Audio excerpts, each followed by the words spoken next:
Antes de entrar en la sala de situación, quizá recuerdes que publicó un mensaje en Truth Social en el que dijo un par de cosas muy importantes. Me voy a centrar en la primera. Dos cosas. Primero, al final del mensaje decía que entraba en la sala de situación para tomar una decisión final. Fue muy autoritario, muy claro sobre cuál era su objetivo en esa reunión. No estoy del todo seguro de cómo explicarlo, pero lo intento. Y luego, al principio del mensaje, decía, Irán debe aceptar que nunca tendrá un arma o una bomba nuclear. El estrecho de Hormuz debe abrirse de inmediato. Eso fue lo primero que dijo. Bueno, Irán siempre ha afirmado que no quiere una bomba nuclear, así que eso era más bien algo de relleno. Pero lo segundo, que el estrecho de Hormuz tiene que estar abierto, sin peajes. Eso sí era importante.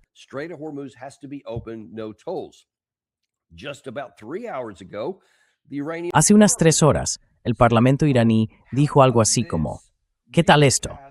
Vamos a aprobar una ley para hacer oficial nuestra decisión de aplicar el control legal sobre el estrecho de Hormuz. Así que, con el proyecto de ley listo para ser votado, aprobado y convertido en ley, Irán está diciendo, sí, da igual lo que dijisteis ayer, esto lo que vamos a hacer. Y por supuesto, hay cuestiones con el país de Omán, de las que hablaremos dentro de un momento. Pero además, desde el lado iraní, insistían absolutamente en que había varios puntos clave. Ya os hemos contado lo que dijo el profesor Morandi, que coincide con lo que los altos dirigentes de Irán han declarado públicamente, que hay varios asuntos que no son negociables.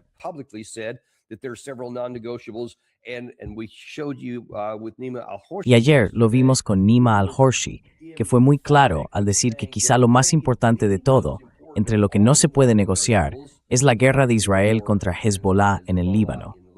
Llevamos tiempo hablando de eso. Es, digamos, la referencia. ¿Quién va a poder controlar a quién? ¿Será el presidente Trump quien controle a Netanyahu o será Netanyahu quien controle a Trump? Y este es el titular que salió justo antes de entrar en directo. Las fuerzas de defensa de Israel amplían sus operaciones en el sur del Líbano. Así que, sea lo que haya estado ocurriendo entre bastidores, o lo que el presidente Trump esté intentando decirle a alguien, aquí están los hechos. Aquí está la evidencia. Esto es lo que realmente importa. ¿Cuál es la verdad sobre el terreno? Olvidémonos de lo que diga cualquiera. Ayer hice un programa en el que os mostré que el presidente Trump ha dicho un montón de cosas.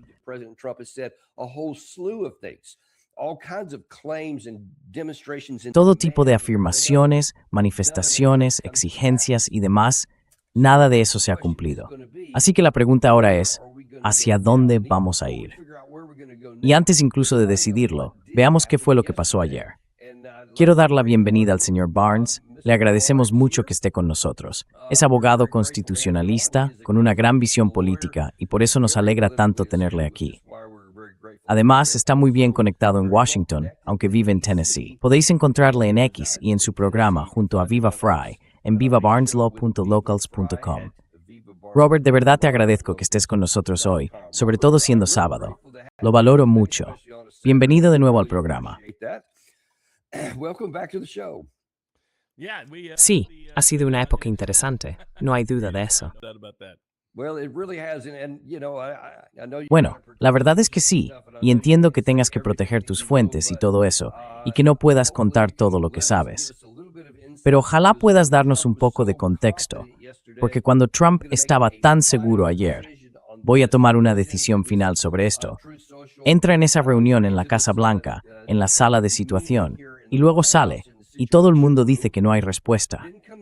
No ha publicado nada más en Truth Social, al menos nada que yo haya visto hace unos minutos. Fox News no dice nada, Newsmax tampoco. Incluso Axios está bastante callado. ¿Qué pasa? ¿Qué fue de esa reunión y por qué no tuvimos una decisión?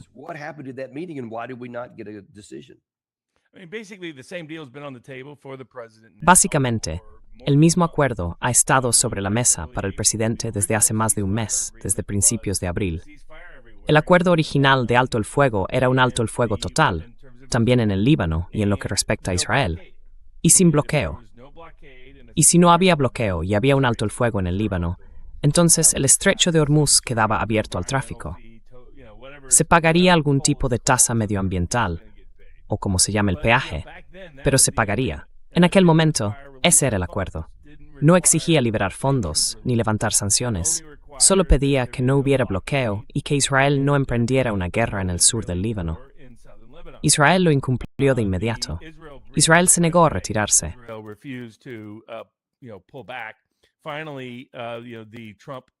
Finalmente, Trump consiguió imponerse un poco en lo relativo a Israel. Israel decidió establecer una especie de alto el fuego, bueno, lo que sea que signifique un alto el fuego israelí. Y luego, el vicepresidente Vance, que llevaba bastante tiempo liderando las negociaciones sobre este asunto, logró convencer al presidente de permitir que el estrecho se abriera, confirmándolo por completo. Pero en lugar de eso, Trump se inventó un acuerdo que en realidad no existía y decidió mantener el bloqueo. Y desde ese momento, el estrecho ha permanecido cerrado. Así que lo que Irán ha estado haciendo todo este tiempo es que en cuanto Estados Unidos incumple su acuerdo, Irán exige más. Saben que tienen que imponer un coste a Trump por negarse a cumplir sus propios compromisos. Y ahora, lo que piden es la liberación de fondos. E Irán solo va a actuar si se toma alguna medida. No les importa lo que firme Trump, ni lo que deje de firmar. No tienen ningún interés en eso. Solo les importa la acción. Es cuando ven barcos saliendo del bloqueo, cuando ven que el despliegue militar estadounidense vuelve al nivel que tenía antes del verano de 2025. Ese es el nivel que están exigiendo. Y hasta que no reciban los fondos que están congelados por Estados Unidos, directa o indirectamente, y hasta que... Perdona, se me ha pegado un poco tu tos. Te entró un virus por el ordenador. Sí, exactamente. Y hasta que no vean a Israel fuera del sur del Líbano, no van a abrir el estrecho. Y eso se ha dejado claro una y otra vez. Así que, por los errores de Trump, Irán se ha visto obligado a endurecer sus exigencias. El vicepresidente Vance conseguirá que Trump acepte esas exigencias, y luego él cambiará de opinión, a veces en el mismo día, a veces de un día para otro, a veces en cuestión de minutos. Trump no puede mantener ningún acuerdo que él mismo haya alcanzado, por su deterioro en la toma de decisiones y por su demencia conductual del lóbulo frontal, que por cierto, no se detecta en esas pruebas que están saliendo. Esas pruebas no las hace el presidente. En su lugar, fingen que goza de una salud perfecta, que los moratones son porque da demasiados apretones de manos y cosas así.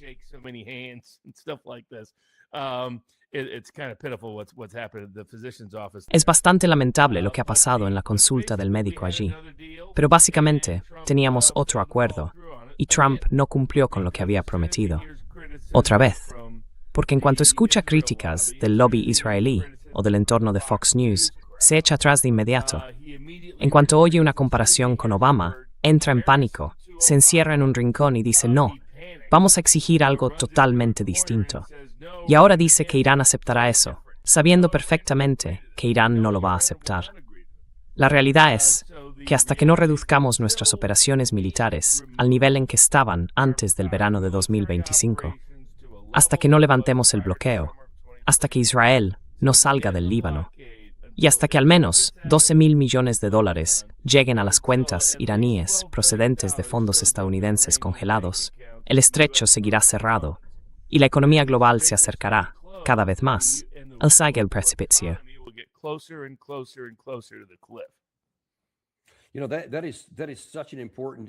Sabes, es una realidad tan importante y tan sorprendente en cuanto a la cronología, lo que acabas de señalar.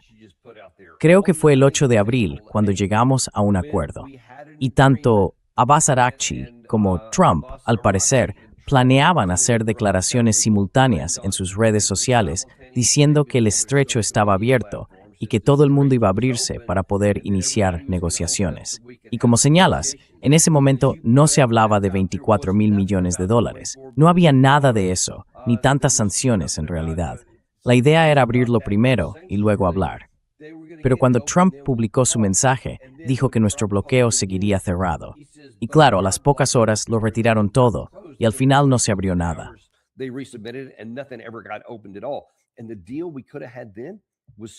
Y el acuerdo que podríamos haber tenido entonces era muchísimo mejor que cualquier cosa que esté sobre la mesa ahora mismo.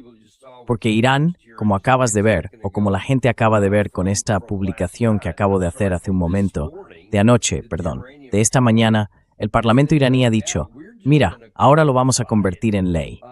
Ya lo tenemos. Así que por lo visto, eso ya ni siquiera está sobre la mesa. Y además tenemos problemas con Omán y con otros. Entonces, ¿hacia dónde vamos ahora?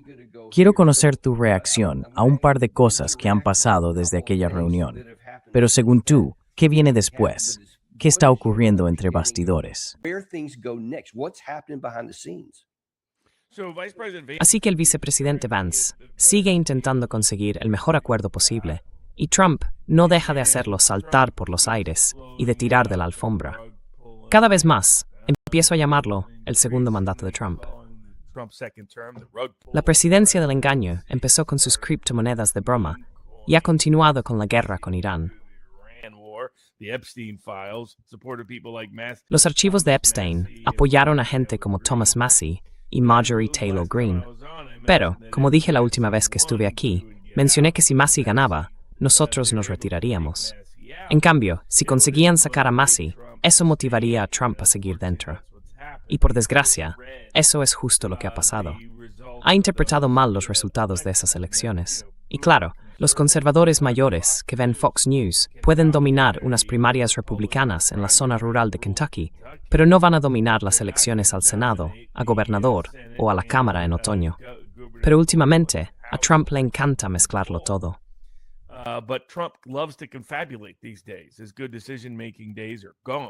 Sus buenos tiempos para tomar decisiones ya pasaron. Y el resultado es que en la Casa Blanca todo el mundo va con pies de plomo, intentando convencerle para que cierre un acuerdo. Él acepta un acuerdo, y al cabo de unos minutos, o incluso de unos segundos, se echa atrás. Por eso Irán ya no confía en nada de lo que dice, ni en la verdad de sus palabras, ni en lo que firma, ni en lo que transmite a través de los mediadores en Pakistán, en Omán o en China, que junto con Rusia están participando en estas negociaciones. Y la realidad es que, si los saudíes y los cataríes quieren protegerse, no pueden confiar en un presidente debilitado, incapaz de tomar decisiones y con el ego fuera de control.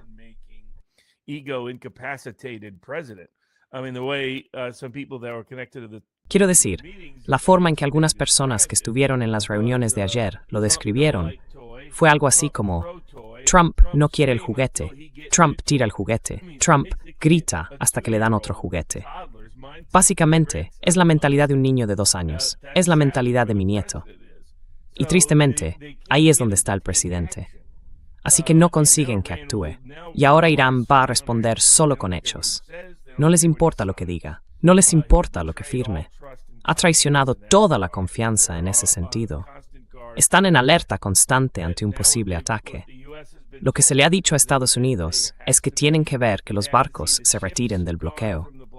Tienen que ver que empiece nuestra retirada militar del Golfo, al menos hasta volver al nivel anterior, al verano de 2025.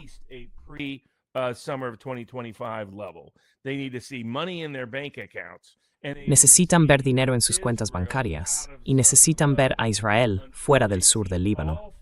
Hasta que vean esas 4 cosas, el estrecho seguirá cerrado. Y la verdad, es una jugada inteligente por su parte.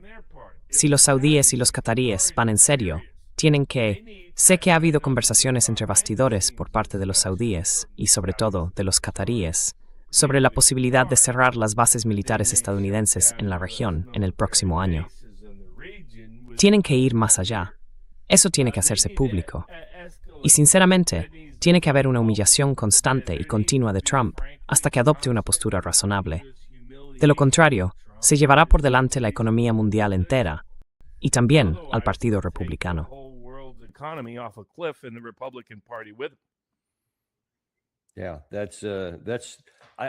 Sí, eso, no sé si esa realidad ha calado todavía, porque mucha gente sigue pensando, hablo de los republicanos, sobre todo los que están en el cargo o quieren estarlo, que todavía tienen miedo de enfrentarse a Trump.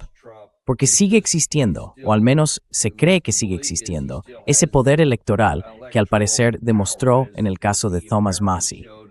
Ya sé que hay un matiz ahí, como acabas de mencionar, pero la impresión general es que todos tienen miedo de desafiar eso. Así que no creo que vaya a haber mucha ayuda por ese lado.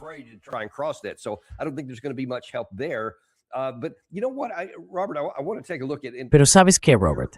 Quiero echar un vistazo a lo que podría pasar a continuación con esas tensiones internas aquí en Washington, que están tirando de Trump en distintas direcciones. Pero quiero ponerlo un poco en contexto. Acabamos de hablar de lo lejos que queda el 8 de abril respecto a lo que probablemente podamos conseguir ahora. Déjame enseñarte dónde estábamos al principio. Ahí están Marco Rubio y Steve Witkoff. Ellos estaban exponiendo la justificación de la guerra y también los objetivos de esa guerra. Mira esto. Es Alpine. Había, sin ninguna duda, una amenaza inminente. Y esa amenaza inminente era que sabíamos que si Irán era atacado, y creíamos que lo sería, vendrían directamente a por nosotros. Y no íbamos a quedarnos de brazos cruzados, esperando el golpe antes de responder. Porque el Departamento de Guerra evaluó que si hacíamos eso, si esperábamos a que nos atacaran primero después de haber sido atacados por otro, Israel los atacaba, ellos nos atacaban a nosotros, y nosotros esperábamos a que nos golpearan, sufriríamos más bajas y más muertes.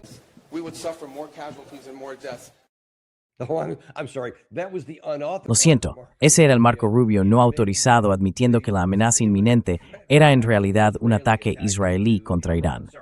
Perdón. Aquí están las afirmaciones reales que más tarde corrigieron tanto Rubio como Witkoff. Fabrican sus propias centrifugadoras para enriquecer ese material, así que prácticamente no hay forma de detenerlos. Tienen un suministro interminable. El material enriquecido al 60% SAN puede llevarse al 90%, que es grado militar, en aproximadamente una semana, quizá 10 días como mucho. Es impresionante.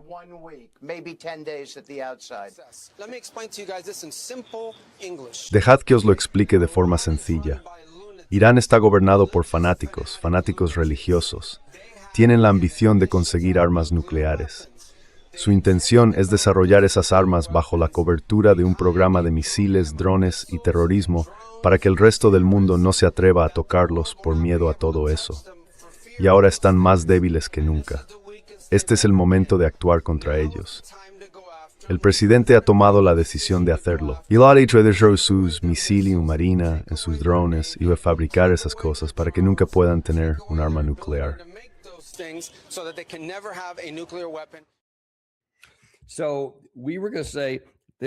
Así que íbamos a decir que no podían tener misiles, ni una marina, ni drones, ni fábricas, ni nada relacionado con armas nucleares.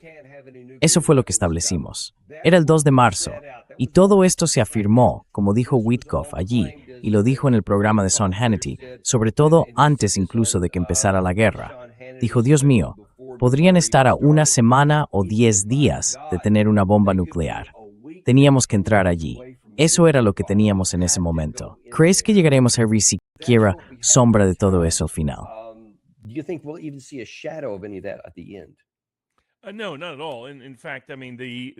No, en absoluto. De hecho, quiero decir, siempre fue un poco una ficción. Todas sus afirmaciones supuestamente basadas en hechos son falsas, y nuestras propias agencias de inteligencia lo han desmentido.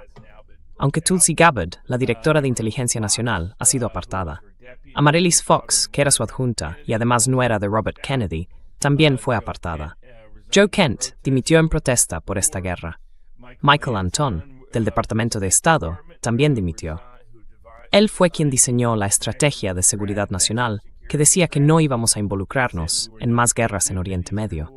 Renunció en protesta por todo esto el pasado invierno.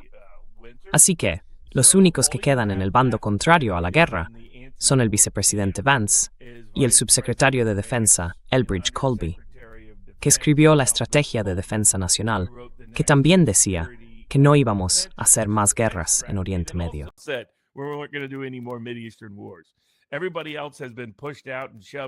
Todos los demás han sido apartados, empujados y expulsados por el lobby israelí y por las decisiones erráticas de Trump.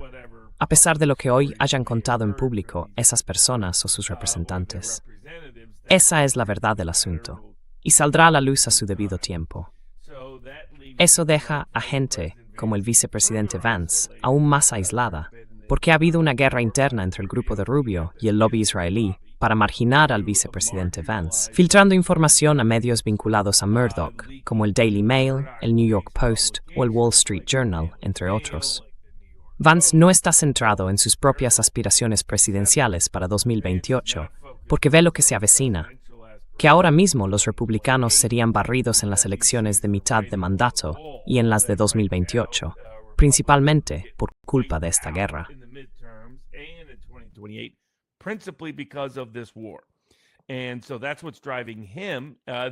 Y eso es lo que le impulsa. La comunidad de inteligencia y el Pentágono le han transmitido al presidente, igual que la secretaria de Energía, la señora Wright, que este estancamiento no puede continuar. No tenemos una opción militar de escalada que sea viable para lograr esos objetivos concretos que usted ha mencionado.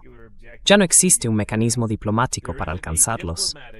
Algunos de esos objetivos podrían haberse conseguido antes de la guerra, pero ahora ya no. Tampoco hay una vía económica para presionar, porque nosotros sufrimos mucho más estrés económico que los iraníes. Los iraníes han sobrevivido en condiciones más restrictivas en el pasado, incluso con menos exportaciones de petróleo durante parte del tiempo de la pandemia, bajo las sanciones de 2019, y también durante el periodo de sanciones de 2013, que fueron mucho más duras que las actuales.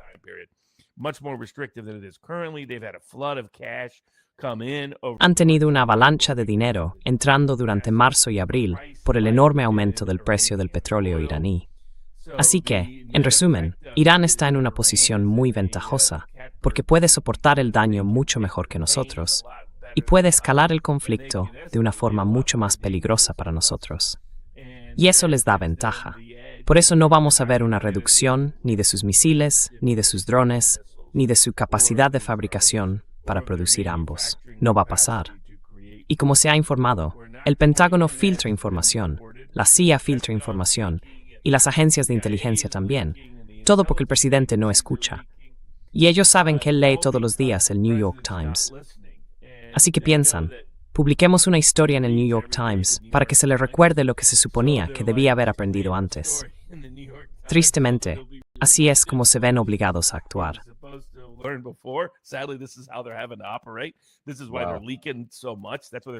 Por eso están filtrando tanta información. Eso es lo que dicen. Entre un 80 y un 90% de su capacidad de misiles sigue intacta. Entre un 80 y un 90% de su capacidad de drones también sigue ahí.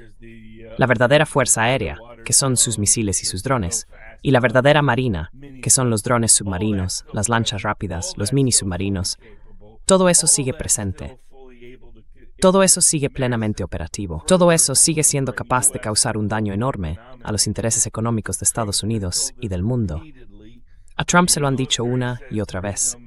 El ejército afirma que no hay ninguna opción militar viable, así que él sabe que no tiene otra alternativa más que salir o llegar a un acuerdo, pero nunca firmará un acuerdo que se parezca, ni de lejos, al de Obama. Así que, en realidad, la única opción que le queda al presidente ahora mismo para reducir el daño es salir, pero no quiere hacerlo sin antes salvar la cara.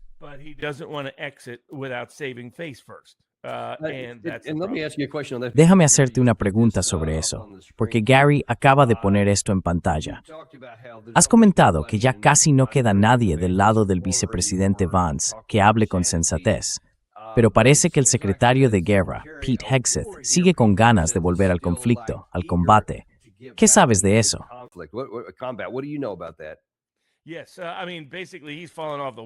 Sí, quiero decir, básicamente se ha caído del carro, y a lo grande. Del carro neocon, sobre todo, aunque quizá de algún otro también. Pero bueno, Hegseth, como lo llamó acertadamente Max Blumenthal de The Grey Zone, ha estado entusiasmado con esta guerra desde el principio. Y le encanta. Es de manual. Sí, de manual. Si quisieras hacer una mala película de serie B, eso es lo que ha sido esta guerra. Así que sí, sigue igual de entusiasmado. Le sigue gustando ese rollo de machismo. Sigue viviendo en la negación. Por eso, la oficina del vicepresidente Vance tuvo que filtrar a la prensa, otra vez, para asegurarse de que Trump lo leyera en los periódicos a la mañana siguiente, que Hegseth sigue mintiéndole. Hegseth entra y contradice lo que el general Keane u otros le han dicho al presidente en reuniones aparte. Y entra allí diciendo, no, podemos eliminarlo por completo. No, podemos escalar totalmente. No, and make state. Repite mentiras abiertas y descaradas al presidente de forma habitual, porque quiere que lo vean como el ganador. Sabe que, políticamente, cuando esta guerra termine, si acaba en términos desfavorables, está acabado. Acabado políticamente y acabado públicamente. Pasará a la historia como el secretario de Defensa o de Guerra más desastroso y más torpe de la historia de Estados Unidos. Así que sabe que hay una alta probabilidad de que lo destituyan si los demócratas ganan la Cámara en otoño, por los crímenes de guerra que ha cometido una y otra vez, incluso hoy, en distintas zonas del Caribe, donde seguimos matando a pescadores, fingiendo que son narcotraficantes. Y eso sin mencionar lo que ha hecho en esta guerra, incluyendo el asesinato de las chicas en la escuela femenina. Así que sí, sigue mintiendo al presidente, alimentando sus delirios, sus ilusiones de grandeza, todo. Le da información falsa, inteligencia falsa. Y es un gran obstáculo para lograr un acuerdo de paz, aunque todo el mundo en el Pentágono esté en desacuerdo con él, y ya le haya dicho al presidente que Hegseth le está mintiendo.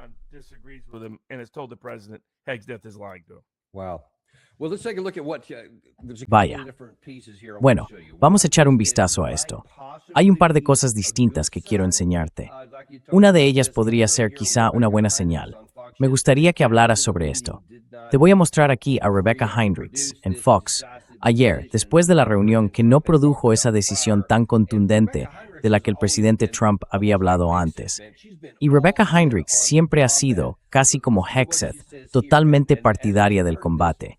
Pero escucha lo que dice aquí, y mientras lo oyes, recuerda lo que te acabo de mostrar sobre lo que afirmaron Rubio y sobre todo Witkoff, acerca de todo ese asunto nuclear que había que bombardear porque en febrero estaban a 10 días de tener una bomba nuclear. Pero no estoy seguro de que ella se dé cuenta de cómo se contradijo. Mira esto.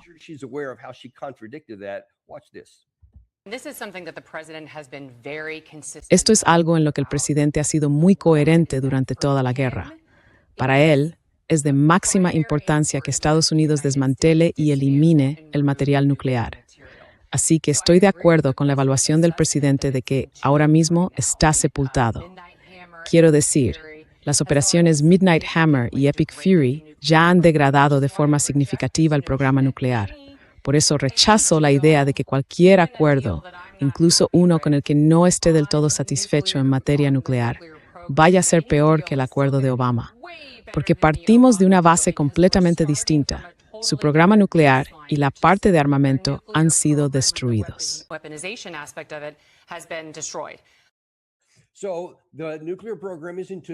Así que el programa nuclear quedó enterrado desde el año pasado. En cualquier caso, no había ninguna justificación para ir a la guerra ahora, pero dejemos eso a un lado. Aunque a mí no me guste un acuerdo, lo cual es interesante, fíjate en su lenguaje corporal. Baja la mirada y responde. Rompe el contacto visual, lo que probablemente significa que de verdad no le gusta. Pero luego dice, aún así, esto es mucho mejor que con Obama. Así que está intentando decir, mira, aquí hay una salida. ¿Crees que hay gente que intenta convencerle de que siga ese camino? ¿Y crees que lo hará?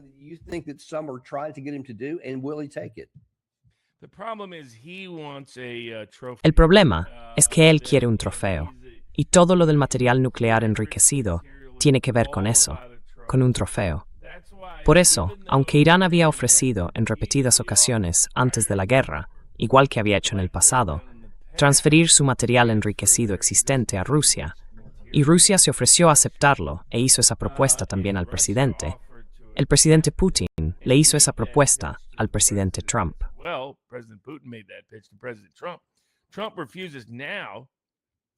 Trump ahora se niega incluso a considerarlo, y la razón es que quiere el trofeo para él mismo. Es como, ya sabes, un niño pequeño que quiere un juguete nuevo, y si no lo consigue, el niño se enfada y rompe algo. Pues ahí estamos. Es cómico, en el mismo sentido en que lo era la película Teléfono Rojo, Volamos hacia Moscú. Eso de cómo aprendí a amar la bomba. Básicamente, esa es la mentalidad de Trump, y ahí está el problema. Irán lo sabe, y precisamente por eso no van a darle ese trofeo. No se lo van a dar porque lo consideran peligroso para su disuasión a largo plazo. Necesitan que el mundo vea a Estados Unidos rendirse y que se perciba, no dentro del país, sino a nivel global, como un fracaso estratégico y una humillación en el escenario internacional, porque creen que esa es la mejor forma de disuasión que tienen a su alcance. Y sinceramente, no puedo decir que estén equivocados, dadas las circunstancias.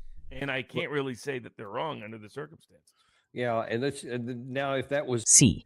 Y ahora, si dentro del círculo más cercano a Trump hay un grupo que intenta decir algo como, oye, ¿sabes qué? Deberíamos apropiarnos de esto y decir que es mejor que lo de Obama, sea lo que sea.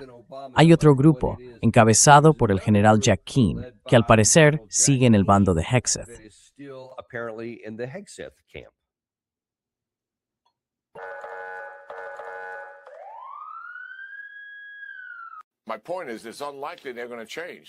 Mi punto es que es poco probable que vayan a cambiar. Da igual el acuerdo que logremos, al final van a querer recuperar todo lo que están perdiendo y volver a su objetivo original. Así que en el acuerdo, y nuestros negociadores lo saben bien, tenemos que incluir disposiciones que impidan, en la medida de lo posible, que eso ocurra. La segunda cuestión es que sabemos que van a ser trampas. Fíjese en esto. Ahora mismo, esta misma semana, se ha violado el alto el fuego en el estrecho de Hormuz. ¿Quién lo está haciendo? Los iraníes. Y hemos tenido que reaccionar. Mire lo que han hecho en Líbano. El alto el fuego empezó el 8 de abril, y desde entonces, en menos de 2 meses, han lanzado más de 900 cohetes y misiles contra el norte de Israel. Más de 1.200 drones también han sido lanzados hacia el norte de Israel, todo desde el 8 de abril.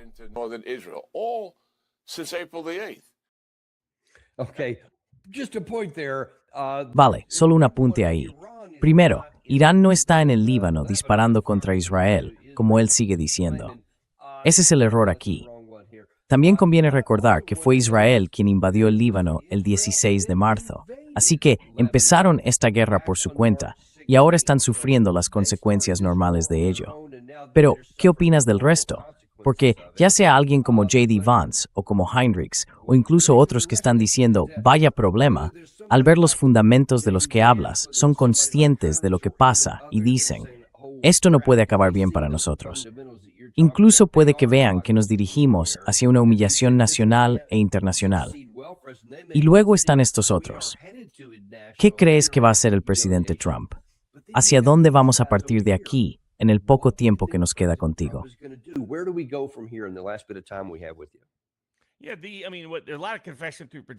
Sí, quiero decir, hay mucha confesión a través de la proyección, tanto por parte del general Keane como del presidente Trump. Es Estados Unidos quien sigue rompiendo el alto el fuego. Es Israel quien sigue rompiendo el alto el fuego. Es Israel quien originó y comenzó la guerra en el Líbano, y se niega a retirarse y a detener los bombardeos sobre Beirut. Ya sabes, si no muere un niño en algún lugar a manos de Israel cada día, parece que las fuerzas de defensa de Israel están bastante descontentas y que Bibi Netanyahu no ha tenido su sacrificio ritual. Así que, en eso tiene razón. Hay alguien que no es de fiar, alguien en quien no se puede confiar.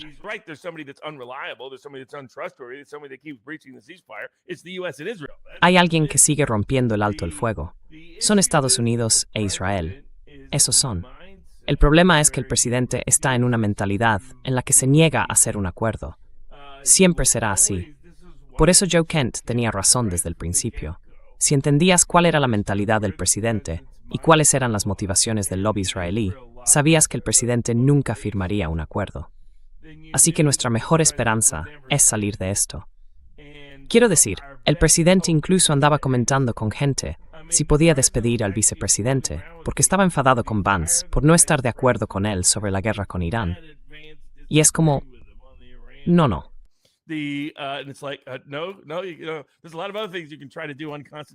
Hay muchas otras cosas que uno puede intentar hacer de forma inconstitucional, pero incluso eso, todo el mundo reconoce que sería pasarse demasiado. Eso te da una idea de cuál es su mentalidad y su forma de pensar. Quiero decir, siendo sinceros, la única manera en que vamos a salir de esto es si los puntos de presión, es decir, los aliados de la región, dejan de estar alineados con una intervención militar, al menos especialmente Qatar, los saudíes, los kuwaitíes y Bahrein. Bahrein simplemente seguirá lo que hagan los saudíes. Pero los emiratíes todavía están de acuerdo, porque esos están un poco locos. Pero todos los demás quieren salir, quieren acabar, quieren terminar con esto. Tienen que usar su influencia para reducir la tensión.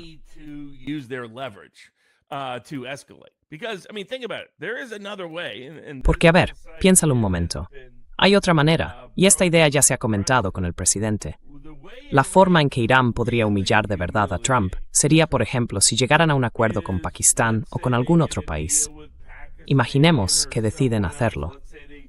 La razón por la que no tienen armas nucleares es por una limitación autoimpuesta, no por sanciones extranjeras, ni por ninguna otra cosa. Sí, es cierto, podrían conseguir armas nucleares si quisieran. Simplemente, sus propios servicios de inteligencia concluyeron que no querían hacerlo, por motivos religiosos. La fatwa que lo prohibía, que ya no está en vigor después de que asesináramos al ayatolá, pero también porque no quieren desatar una carrera armamentística, una carrera nuclear en Oriente Medio. Saben que si ellos lo hacen, los saudíes las conseguirán, luego los turcos también, y ahí tendríamos un problema serio.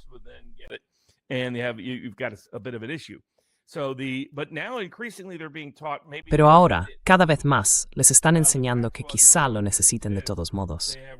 La fatwa ya no existe. Tienen relaciones con Pakistán, Rusia, China y Corea del Norte, todas potencias nucleares. Puede que incluso quieran presumir. Imagina que de repente, sin previo aviso, dicen, Presidente Trump, mire a las 3 de la tarde en Press TV, y muestran una prueba nuclear en directo. Tal vez sea solo para aparentar, o tal vez sea algo más.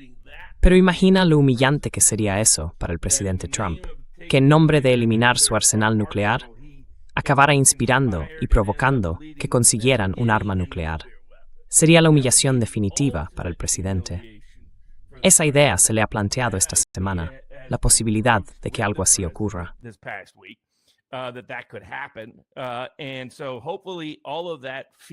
Así que con suerte, todo ese miedo le motive más que el miedo al lobby israelí o al miedo a que le comparen con Obama. Puede evitar lo segundo, simplemente no haciendo ningún acuerdo. Pero que se aparte y deje que Qatar sea el canal por el que se libere el dinero. Así podrá decir que él no envió ningún dinero, que fue Qatar quien lo hizo, aunque en realidad sea nuestro dinero el que pasa por los bancos qataríes. ¿Y qué más da? Cualquier cosa que le sirva de cobertura para que Irán obtenga lo que necesita. Pero tiene que aplicar la estrategia de Reagan. ¿Cuál fue la estrategia de Reagan después de los atentados de Beirut? Salir y decirle a Israel que se retire. Hasta que no haga ambas cosas, esta guerra seguirá, el estancamiento continuará y la economía global estará cada vez más cerca de estallar.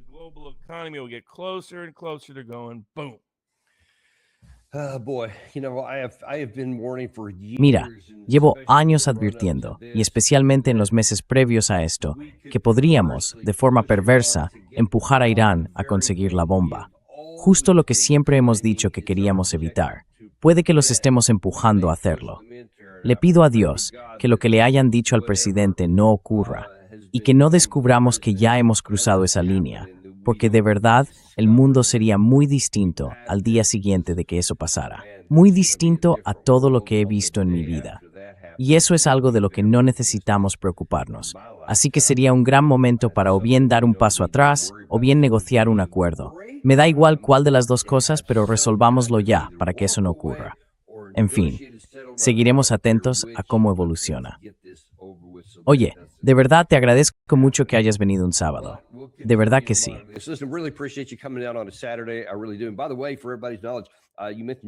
Y por cierto, para que todo el mundo lo sepa, has mencionado a Joe Kent varias veces. Va a estar en el programa esta tarde. Vamos a hablar de cómo algunas de las cosas relacionadas con Israel iniciaron esta guerra y de cómo la situación sigue escalando. Y de hecho, justo ayer hablábamos de la posibilidad de una conexión más estrecha entre las Fuerzas Armadas de Estados Unidos y las Fuerzas de Defensa de Israel, ¿Y hacia dónde puede ir eso? Somos realmente una nación que pone a América primero. De eso va a hablar esta tarde. Además, para que la gente lo sepa, cualquiera que quiera conocer en persona a Robert Barnes, y tenemos mucha gente viendo este programa, va a tener la oportunidad en agosto. Gary, si puedes ponerlo en pantalla si aún no lo tienes. Pero Robert, cuéntanos un poco de qué trata este evento, al que por cierto, yo también asistiré.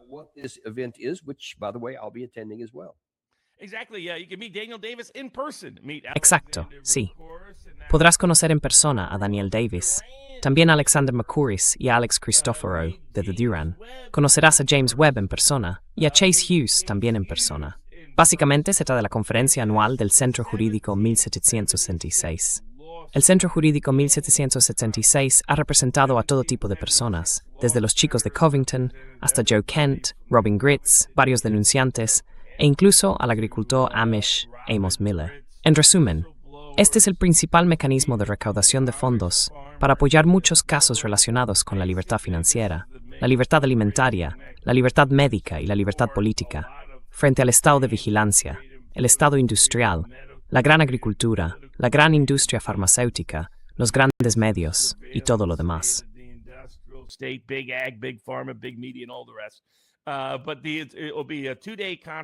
Pero será una conferencia de 2 días. Está llena, a tope. Vendrá un antiguo chef de la Casa Blanca a preparar la cena para todos. Así que bueno, todo el mundo irá bien arreglado. Tengo que admitirlo, o sea, Larry Johnson va a estar allí. Larry es probablemente el más impresionante. Es como que tiene algo natural cuando le ponemos un traje de revolucionario. ¡Pum! Parece un general revolucionario. Increíble. Quiero decir, lo lleva en la familia. Sí que lo hace, tío. Sí, mírale. Tenemos a Daniel Davis. Tenemos a todo el mundo bien arreglado. Alexander McCouris parece un auténtico general. James Webb tiene pinta de coronel de primera fila. Pero Larry Johnson parece el más duro de todo el grupo. Así que, mérito para Larry por ser el que mejor luce. Sí que lo hace, tío. Es increíble. Pero ya está.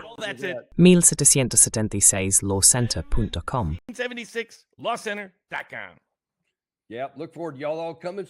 Sí, mira hacia adelante. Venid todos a vernos, de verdad. Podréis ver en persona a Robert Barnes, Larry Johnson y Alexander McCouris. Sea cual sea el precio, es bajo. Así que aseguraos de apuntaros y estaremos encantados de veros en agosto. Y muchísimas gracias por acompañarnos un sábado. De verdad, lo apreciamos mucho. Gracias a todos.